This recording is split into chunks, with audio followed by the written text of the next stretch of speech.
오늘 말씀의 주제는 민낯입니다. 민낯. 지금 사순절 기간이고, 그리고 4월 4일 되면은 부활절이기 때문에 부활절을 향해서 나가는 본문을 잡았습니다. 제가 어렸을 때 시골에 살다가 그다음에 도시로 유학을 가게 됐습니다. 이모집에 유학을 가게 됐는데 저희 이모님이 평소에 얼굴을 화장을 아주 진하고 또 이쁘게 칠하고 다녔습니다. 그래서 평소에는 우리 이모가 정말 이쁜 이모라고 생각을 하고 있었는데, 그러나 어느 날 그게 산산조각 나는 일이 일어났습니다. 아침에 이모가 얼굴을 씻고서 나오는데 보니까 깜짝 놀랐어요. 여기 눈썹이 다 없어져가지고 한센병 환자인 줄 알았어요. 그리고 얼굴에 기미가 막 엄청나게 막 드러나 있고,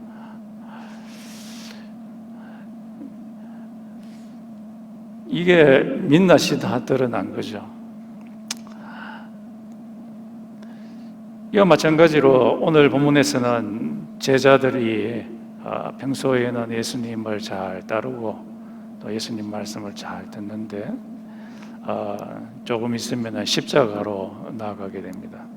예수님이 십자가로 나아가게 될 때 십자가로 나아가고 있는 사람들 주위에서는 여러 가지 민낯들이 드러나게 됩니다. 오늘 제자들 이 여러 가지 민낯들이 본문에서 드러나는데, 그 중에 하나가 아주 실패하고 좌절하는 모습, 그리고 멘붕에 빠지는 모습, 또 예수를 배반하는 배신의 문제, 여러 가지 민낯들이 드러나게 됩니다. 마찬가지로 우리들도 역시 예수의 십자가에 접근하게 될 때에 우리 속에서 여러 가지 민낯들이, 화장 밑에 숨겨져 있던 민낯들이 다 드러나게 됩니다.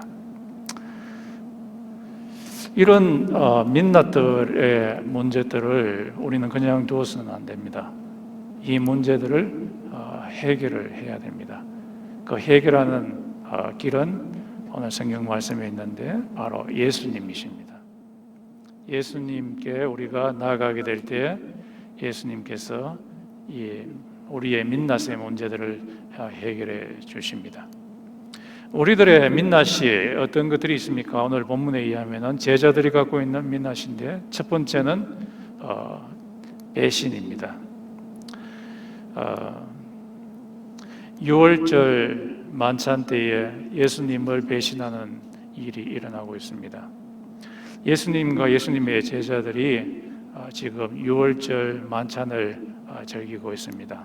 유월절은 이스라엘 백성들이 애굽의 종노릇하는 데서 해방된 것을 기념하는 절기가 바로 유월절입니다. 그것을 계속해서 지켜오시는 예수님께서도 그의 제자들과 함께 유월절을 지키셨습니다.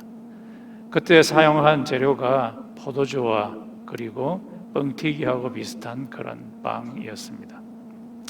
이때 예수님께서 이상한 말을 하십니다. 너희 12 중에 하나가 나를 배신하리라. 여기 헬라어로 파라디도미라고 되어 있는데, 파라디도미라는 말은 배신하다는 말인데, 그것을 문자적으로 하면은 넘겨버리다 라는 말입니다. 마치 요셉의 형들이 발부둥 치는 요셉을 상인들에게 노예로 팔아 넘겨버리는 것처럼 넘겨버리는 것을 의미합니다. 예수님께서 말씀하시기를 너희들 중에 하나가 나를 넘겨버리라, 이런 민낯이 드러나게 되는 거죠. 그러니까 제자들이 묻습니다. 우리 한글 성경에는 내니가 돼 있는데 헬라어 성경에서는 나는 아니죠. 나는 아니죠. 라고 그렇게 이야기를 합니다.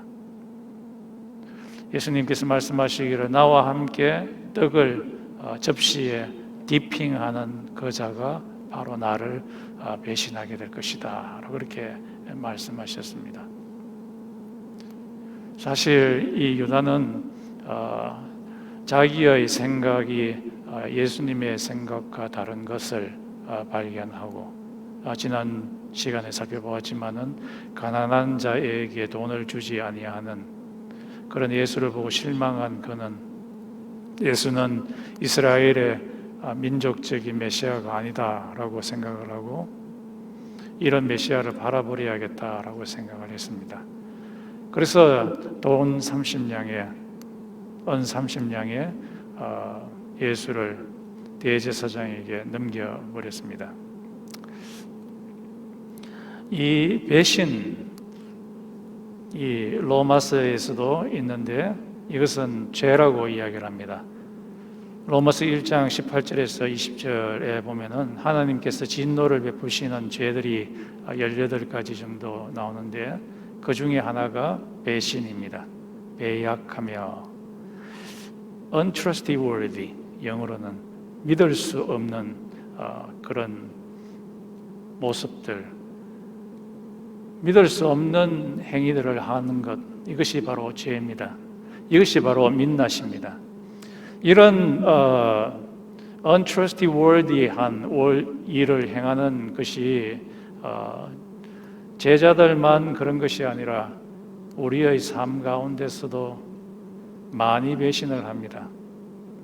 우리들이 하나님을 배신하기도 하고 또 사람들을 배신을 하기도 합니다. 하나님을 배신하는 것은 무엇보다도 우상숭배죠. 예수께서 말씀하시기를 돈을 하나님보다 더 사랑하는 자는 우상숭배한다 라고 그렇게 말씀하셨습니다. 돈을 하나님보다 더 사랑하는 것, 이 세상에 있는 인기를 하나님보다 더 사랑하는 것, 이 세상에 있는 뭔가를 하나님보다 더 사랑하는, 하나님을 배신하는 일을 우리가 아주 자주 하죠. 자주 하고 또 사람을 배신하기도 합니다. 요즘 신문에서도 많이 나타나지만은 개미 투자자의 돈을 완전히 사기치는 그런 배신, 온갖 종류의 배신들이 우리의 삶 가운데서 일어나게 됩니다. 이것이 오늘 본문에 나타나는 첫 번째 민낯이고요.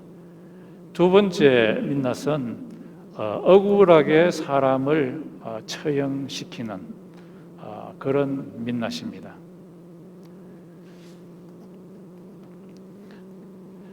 여기서 억울하게 사람을 죽이는 일을 행한 자가 대제사장과 빌라도이죠. 예수께서 이들의 생각에 의해서, 정치적인 목적에 의해서 억울하게 죽게 될 것이라고 이야기하고 있습니다. 예수님께서 유월절 만찬에서 떡을 취하사, 이 떡은 우리 월마세 가면 알 수 있듯이 맛조스 하면서 이 유대인 주이시 푸드 섹션에 가면은 아주 딱딱한 빵이 있습니다. 이것은 마치 우리 한국의 뻥튀기하고 비슷한 게 생기는 건데요. 딱 부르면은 딱싹 소리가 납니다. 부러지는 소리. 예수님께서 이 떡을 부수시고 제자들에게 나눠주면서 이것은 나의 몸이다라고 말합니다. 이것은 예수께서 십자가에 몸이 부스러질 정도로 억울하게 죽는 것을 의미합니다. 또 예수님께서 떡을 주신 후에 제자들에게 다시 큰 잔, 요즘 우리 성찬식 할 때는 잔들이 많은데 그때 예수님께서 하실 때는 잔이 하나였습니다. 큰 잔, 이 잔을 들면서 말씀하시기를 이것은 많은 사람을 위하여 흘리는 피 곧 언약의 피니라. 이것은 에레미야서 33장 31장 33절에서 34절에 있는 예레미야가 장차 새로운 언약을 하나님께서 체결하실 것인데 그 언약이 바로 자기가 흘리는 예수께서 자기가 흘리는 피가 바로 언약이다. 그렇게 말씀하셨습니다. 피는 여러 가지 일을 하는데요. 옛 구약 제사에서 희생 제물을 드리고 나서 거기에 피를 붓습니다. 또 다른 피의 역할은 이 커버넌트를 시얼할 때, 커버넌트를 맺을 때 사용합니다. 예수께서 흘리시는 그 피가 바로 커버넌트, 언약을 체결하시는 그 장면을 이야기합니다. 또한 이 피는 예수께서 십자가에 매달려 있을 때에 마지막으로 죽었나 죽지 않았나 옆에 있는 로마 병사가 큰 창을 들고서 옆구리를 탁 찔렀을 때 나오는 펑펑 나오는 그 피를 연상케 합니다. 이런 예수 그리스도의 죽음, 이것은 억울한 죽음이었습니다. 예수께서 아무런 잘못도 하지 않았는데 억울하게 죽었습니다. 예수께서 행하는 그 재판 과정을 보면은 아주 졸속으로 처리되었습니다.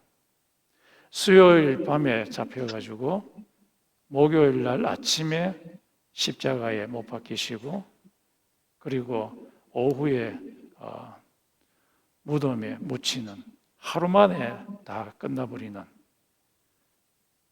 옛날 군사재판만 해도 그렇게 하지는 않았는데 굉장히 졸속으로 처리해버렸습니다. 여러 가지 증인들의 말을 듣고서 이 증거가 이 사람이 진짜 죄가 있는지 없는지 알아보아야 되지만은 여러 사람들의 증거들이 다 거짓임에 드러났음에도 불구하고 예수를 아주 억울하게 죽여버렸습니다. 이것이 민낯이죠. 또한 우리들도 마찬가지입니다. 우리들도 사람들을 어떨 때는 아주 억울하게 할 때가 있습니다. 이것이 우리의 마음에서 우러나는 민낯이라고 할 수 있겠습니다. 또 다른 민낯은 혼돈 상태입니다.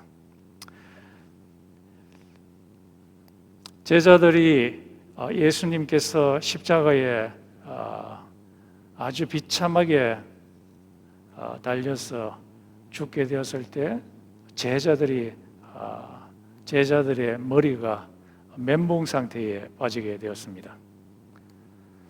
멘붕 상태에 빠져가지고 완전히 어둠 가운데서 그로핑하는 것과 마찬가지였습니다.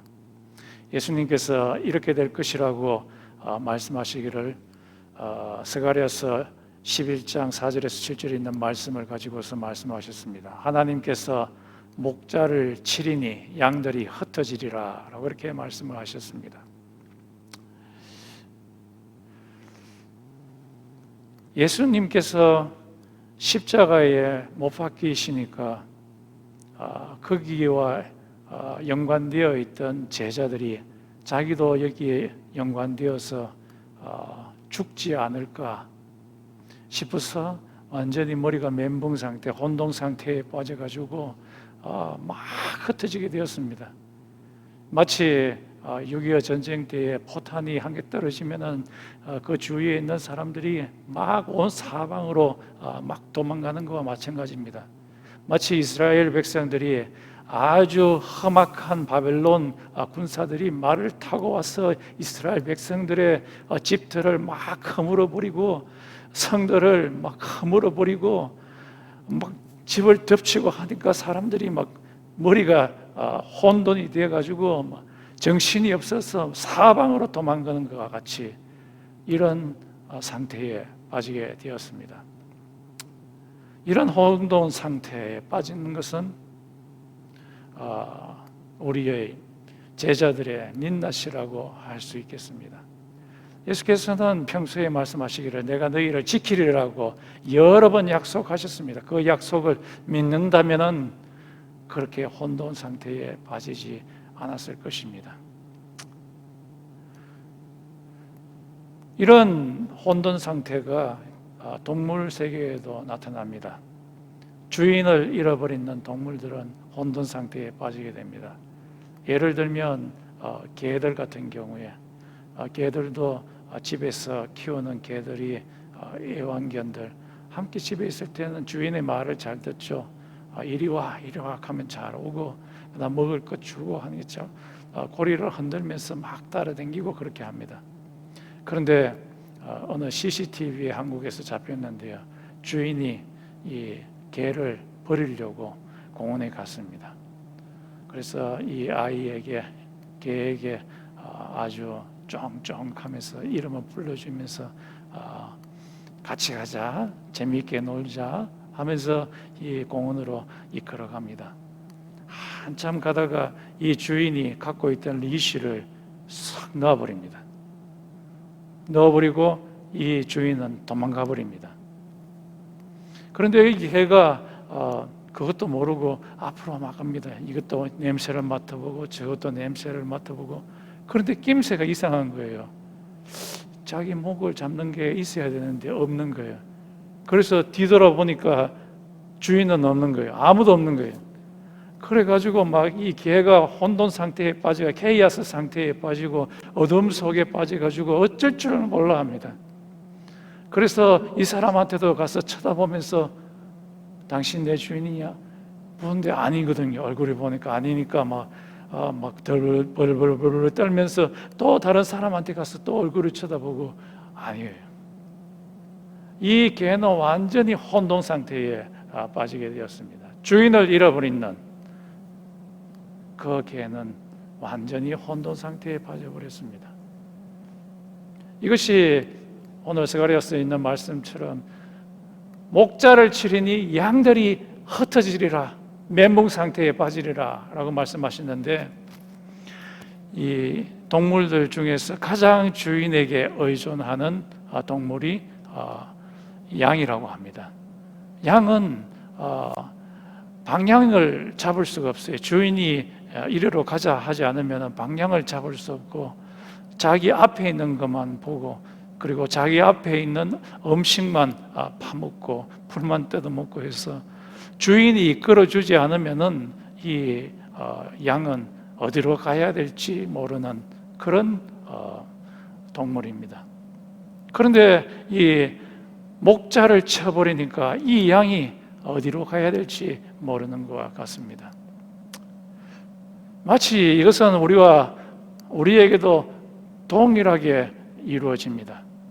우리의 영혼의 목자이신 예수가 우리의 마음 속에서 우리를 이끌어 주지 않으면 우리는 헤매게 됩니다.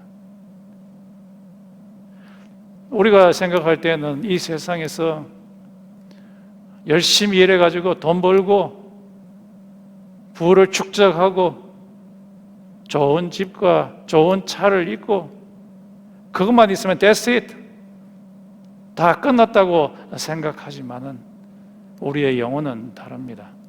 우리의 영혼은 우리의 목자 되신 예수가 우리의 중심을 잡아주지 않는다면은 그 속에는 안식이 없습니다. 안식이 없고 헤매고 어둠 가운데 서성거릴 수밖에 없습니다. 어거스틴이 말했나요? 우리의 마음에는 큰 구멍들이 있는데 하나님이 탁 들어와서 그 구멍을 막아줘야만 그 가슴이 안정을 찾는다고 이야기를 하고 있습니다. 우리의 영혼의 목자 되신 예수를 우리의 삶 가운데서 잃어버리게 될 때 우리는 혼돈 가운데 빠지게 됩니다. 이것이 드러난 민낯이고요. 마지막 민낯은 실패와 낙심입니다. 예수님께서 6월절 성만찬 때 모두가 너희들 중에 하나가 나를 버릴 것이라고 하니까 사람들이 다 나는 아니죠, 아니죠 그렇게 이야기를 하면서 그 중에 하나인 베드로가 말하기를 다른 사람은 다 예수를 버릴지라도 나는 절대로 예수님을 버리지 않겠습니다 라고 호언장담했습니다. 그런데 이 베드로가 예수님께서 끌려가실 때 따라갔죠. 멀찌감치 따라갔습니다. 예수님께서 대제사장의 뜰에 들어갔을 때 그 뜰에 자기도 들어가서 불을 쬐입니다. 불을 쬐고 있는 가운데 그 베드로의 그 빌라도 그 대제사장의 여종이 하나 나와가지고 네 예수 따르는 사람 맞지? 하니까 아니야 나는 예수 몰라. 두 번째 똑같은 현상이 일어났습니다. 세 번째 어떤 사람이 와서 너도 그 당이지? 하니까 아니야 나는 예수 몰라. 예수는 미친놈이야. 나는 그 미친놈 같은 자를 알지 뭐해 라고 예수를 저주하면서 떠나가 버렸습니다. 그때에 예수의 말이 기억이 났습니다. 꼭이요 꼭이요. 닭이 두 번 울기 전에 닭이 울 때 네가 나를 세 번 부인하리라. 그 말이 생각나서 복음서에 보면은 밖에 나가서 통곡을 했다고 합니다. 엉엉 울면서 얼마나 자기 자신이 미웠을 거예요. 다른 사람은 다 버릴지라도 나는 예수님을 절대로 버리지 않겠다고 했는데 내 처지를 보니까 너무 약한 거예요. 얼마나 무능력했으면, 얼마나 그 영적인 파워가 얼마나 없었으면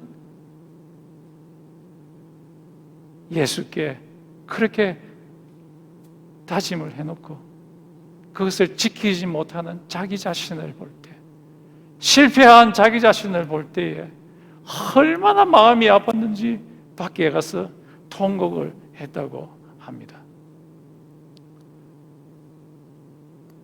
이 베드로는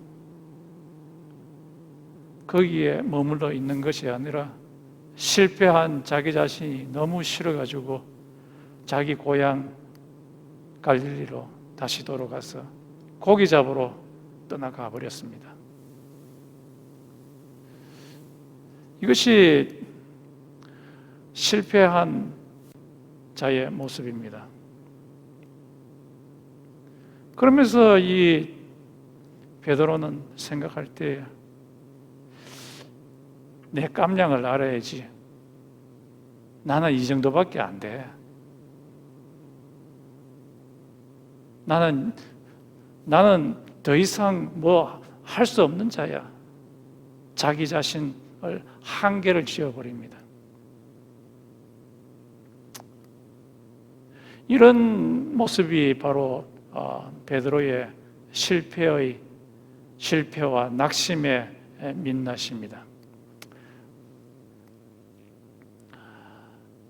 그런데 이런 실패와 낙심, 실패하는 것, 이것은 하나님께서 처음에 인간을 창조하실 때 디자인한 원래 모습은 아닙니다.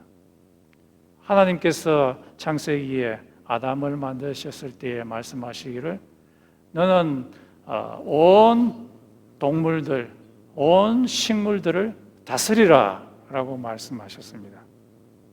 다스리라 라고 하는 그 말씀은 너는 성공하는 존재다 라는 말입니다.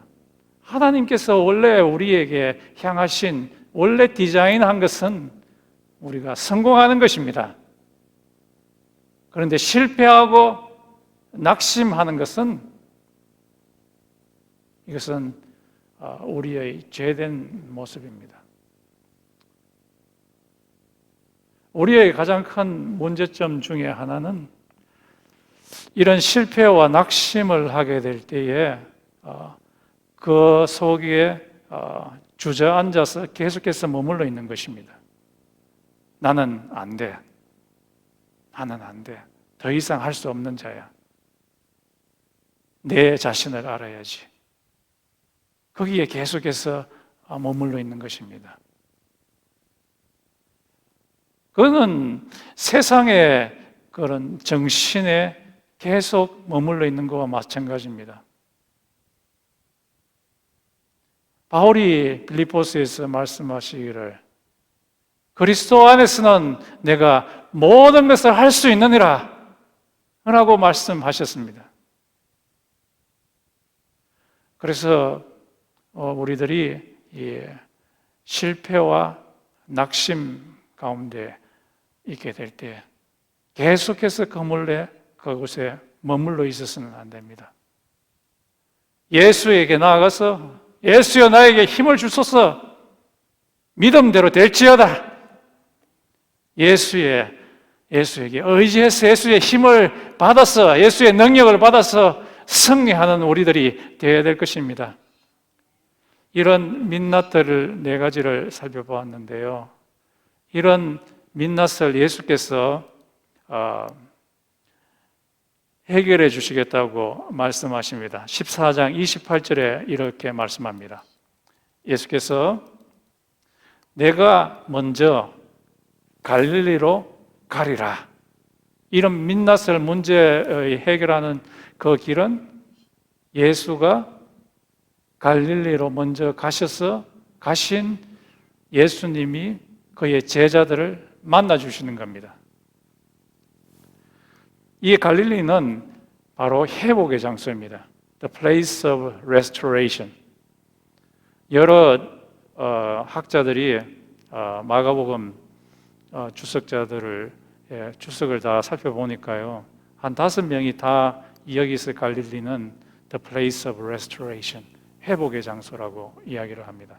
윌리엄 레인, 갈랜드, 스트라우스, 그리고 오스본, 로버트 스타인, 이 5명의 학자들이 다 갈릴리가 바로 회복의 장소라고 이야기를 하십니다. 먼저 가신 예수님을 만나지 않는 그런 갈릴리는 제자들에게는 좌절의 장소였습니다. 예수님도 없으니까 이제 낙심되고 하나님의 나라를 세워나가겠다 하는 그런 꿈도 다 좌절되고 마음에는 길티 의식이 있고 혼돈 가운데 있고 고기나 잡으러 가자. 예수님께서 옛날에 약속하시고 사명 주시는 것 다 까먹어버리고 완전히 혼돈 가운데 있고 예수를 따를 힘도 없는 그런 상태였습니다.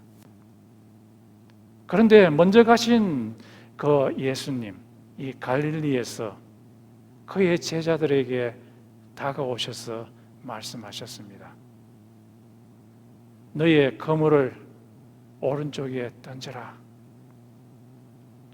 밤새도록 제자들이 고기를 잡으려고 했지만 한 마리도 잡지 못했는데 당겨보니까 그물이 찢어질 정도로 153마리를 잡게 되었습니다. 얼마나 기분이 좋은지 모르죠. 풍성하죠. 가끔씩 낚시하러 가는데요, 이 고기 잡는 게 쉬운 일이 아닙니다. 밤새 하루 종일 땡빛에 이거 낚싯대 던져 놔봤자 어떨 때는 한 마리도 잡지 못합니다.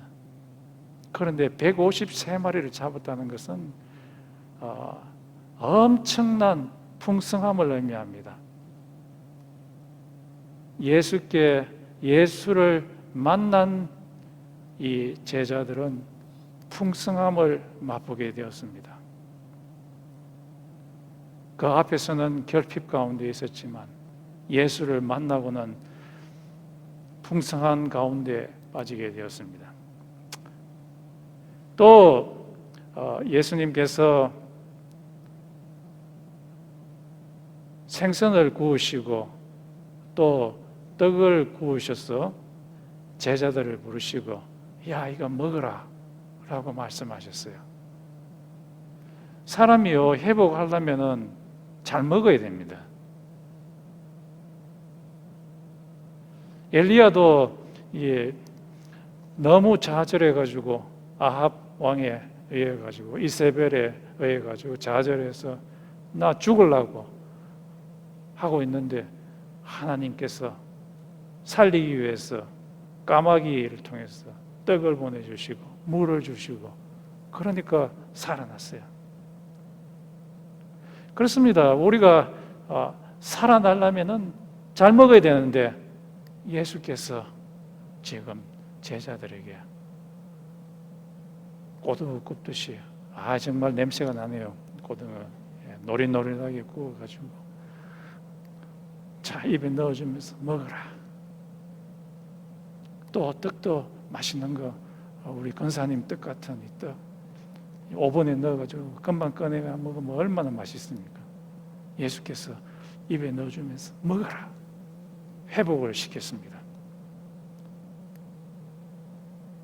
우리의 민낯이 드러나고 좌절과 완전히 처져가지고 더 이상 일어날 수 없을 때 예수께서 오셔가지고 우리에게 양식을 주십니다. 피지컬 푸드를 주시는 뿐만 아니라 예수께서는 우리의 영혼 가운데 성령으로 찾아오셔가지고 우리의 영혼을 풍성하게 하십니다. 얼마나 아름다운 열매를 주시는지 모릅니다. 성령의 열매, 아름다운 열매, 우리의 마음 가운데 사랑이 있게 하시고 절제가 있게 하시고 화평이 있게 하시고 온유가 있게 하시고 양선이 있게 하시고 우리의 영혼을 살찌우십니다. 언제 우리의 민낯의 문제, 좌절과 축 처지는 문제를 해결할 수 있습니까? 갈릴리로 가서 예수를 만날 때 이 일이 일어나게 됩니다. 예수께서도 베드로에게 내 양을 치라, 내 양을 먹이라, 내 양을 치라. 다시 사명을 주십니다. 나는 할 수 없어. 이제 예수님도 없고 내 혼자 힘으로 뭘 한단 말이야. 예수님도 아시잖아요. 내가 예수님 부인하는 거 3번 부인하는 거. 그런데 예수님께서 3번 물으십니다. 너는 나를 사랑하느냐? 나를 사랑하느냐?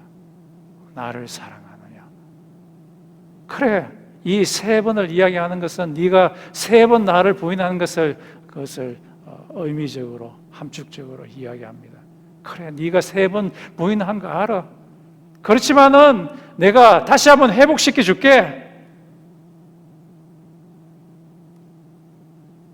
예수를 전하라. 내 양을 먹이라.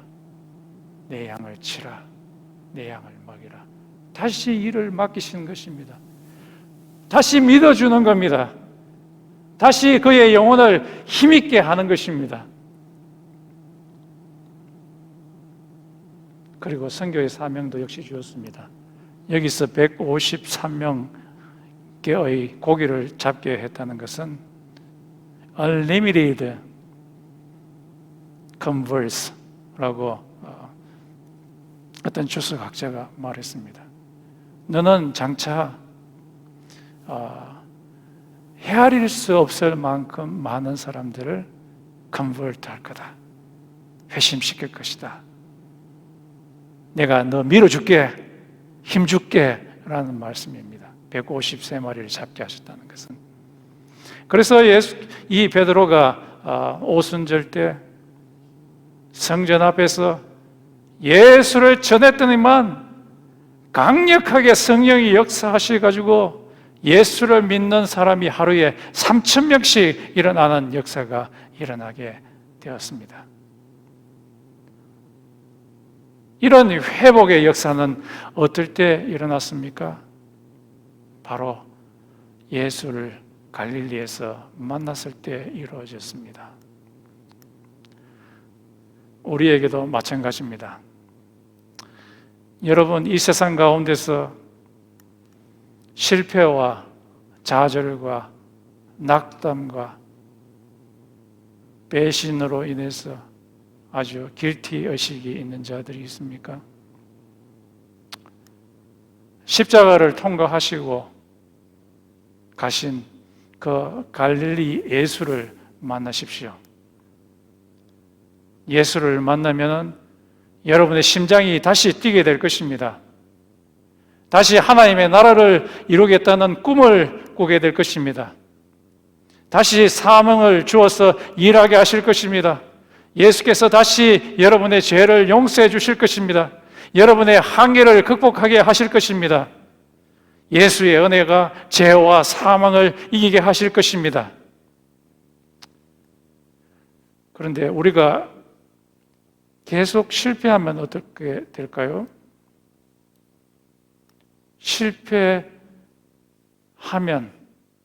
계속 실패하면 계속 예수님께서 오십니다.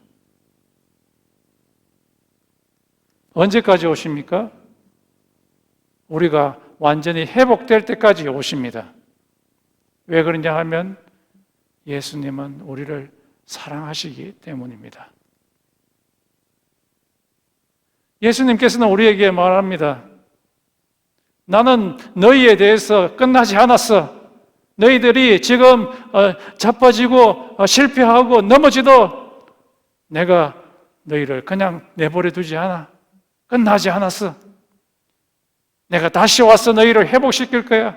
다시 하나님의 나라를 이루는 그 꿈을 꾸게 할 것이야. 예수님께서는 끝까지 우리에게 손을 내미십니다. 우리가 회복하실 때까지. 여러분 가운데 죄 지은 자가 있습니까? 우리가 죄를 지을 수 있습니다. 하지만 계속해서 절망 가운데, 절망의 구렁텅이 가운데 머물러 있는 것은 잘못된 것입니다. 일어나야 됩니다. 예수님께서 우리에게 찾아오십니다. 예수께서 우리의 죄를 용서하시고 우리의 영혼 가운데 힘을 더해 주십니다. 그 예수의 손을 잡아야 합니다. 다 같이 우리 한번 기도드리겠습니다.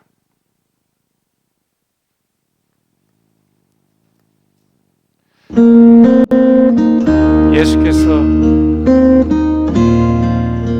기도하실 때에 예수께서 성령을 통해서 우리에게 들려주실 것입니다. 실패해서 주저앉아 있지 말라. 내가 너의 영혼 가운데 힘을 줄 테니까 다시 일어나라고 말씀하십니다. 그 말씀을 들읍시다. 그 말씀을 듣고 축 처져 있는 우리들이 예수를 만나서 힘을 낼 수 있도록 한 2분 정도 같이 한번 기도드리겠습니다.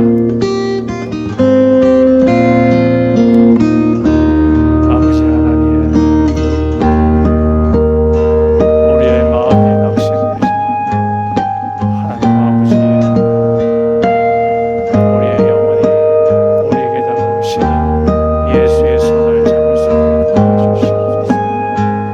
그래서 우리 영혼이 다시 한번 살아날 수 있도록 도와주시옵소서. 슬픔과 좌절감이 있는 우리에게 예수께서 찾아오셔서 우리의 마음 가운데 기쁨을 회복시켜 주시고 우리의 마음이